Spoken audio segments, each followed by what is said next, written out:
জয় জয় রাধাকৃষ্ণ প্রাণানন্দিনী তাই গৌর হরি হরি বল। জয় রাধে। সবাইকে প্রণাম, সবাইকে নমস্কার।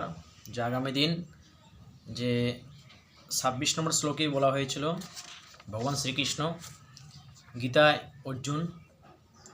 ভগবান শ্রীকৃষ্ণ গীতার মধ্যে অর্জুনকে বলেছেন যে পত্রং পুষ্পং ফলং তয়ং যমে ভক্তা প্রযস্যতি তদহং ভক্তু প্রদয়িষ্যামি প্রজাতাত্মন। যে ভক্ত পত্র পুষ্প ফল জল ইত্যাদি ভক্তিপূর্বক আমাকে সমর্পণ করেন, সেটাই আমি ভক্তি ভরে গ্রহণ করি।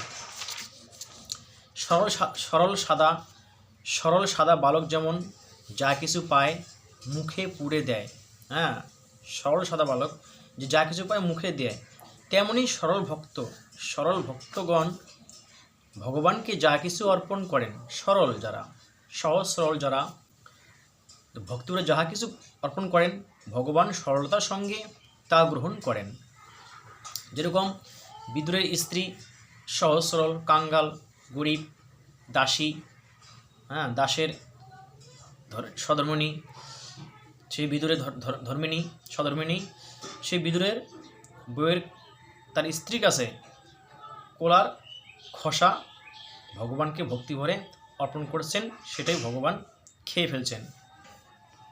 এবার 27 নম্বর শ্লোকে ভগবান শ্রীকৃষ্ণ এখানে অর্জুনকে বোঝাচ্ছেন, যৎ করসি যদস্নাসি যজ্জোষি দদাসি যৎ তপস্যাসি কন্তে তৎ কুরুষ মদর্পণম। হে কন্তেই, অর্থাৎ হে কন্তেই, তুমি যা কিছু করো, যা কিছু খাও, যা হোম করো, যা দান করো আর যা তপস্যা করো, তার সমস্তই আমাকে সমর্পণ করে দাও।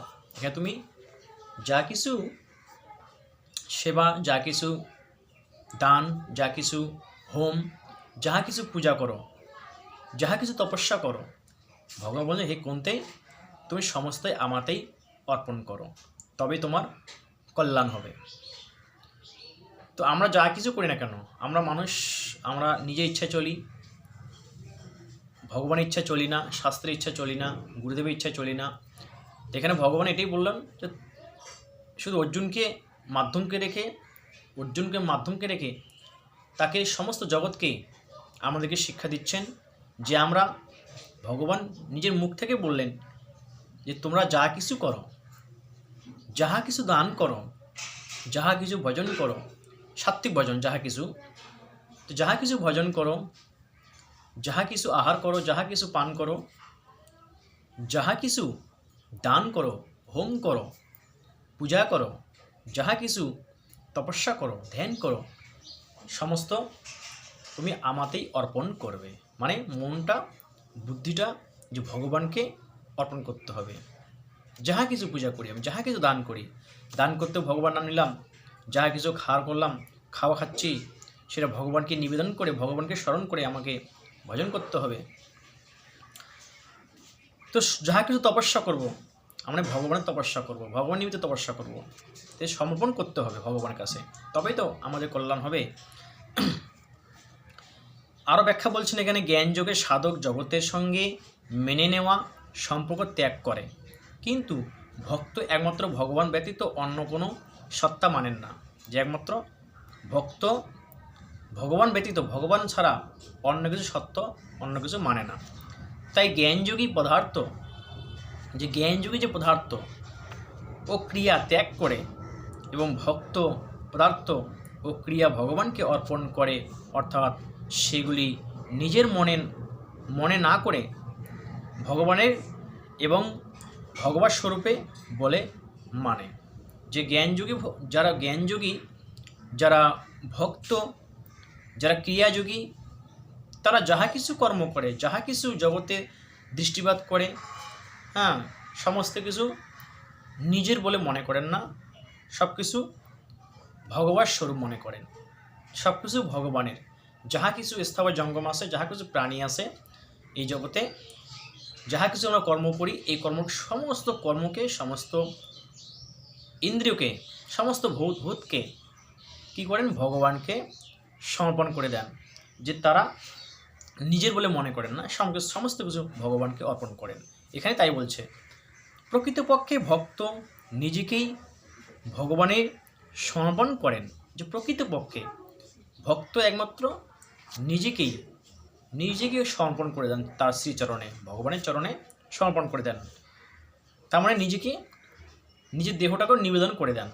যেরকম আমরা সেবা ভগবানকে লাগাই, ভগবানকে আমরা সেবা দিই, যখন নিবেদন করি, সেই নিবেদনটা যদি নিজের দেহটাও যদি নিবেদন না করা যায়, ভগবানকে সমর্পণ না করা যায়, তাহলে ভগবান সেই সেবা গ্রহণ করেন না।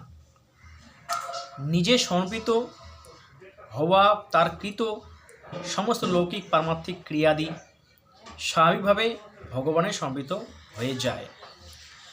যদি কেউ নিষিদ্ধ কর্ম করে তা ভগবানকে সমর্পণ করে, তাহলে কি হবে? সেই বস্তু ক্রিয়া ভগবানকে অর্পণ করা হয়, যা ভগবানের অনুকূল এবং তার নির্দেশ অনুসারে হয়।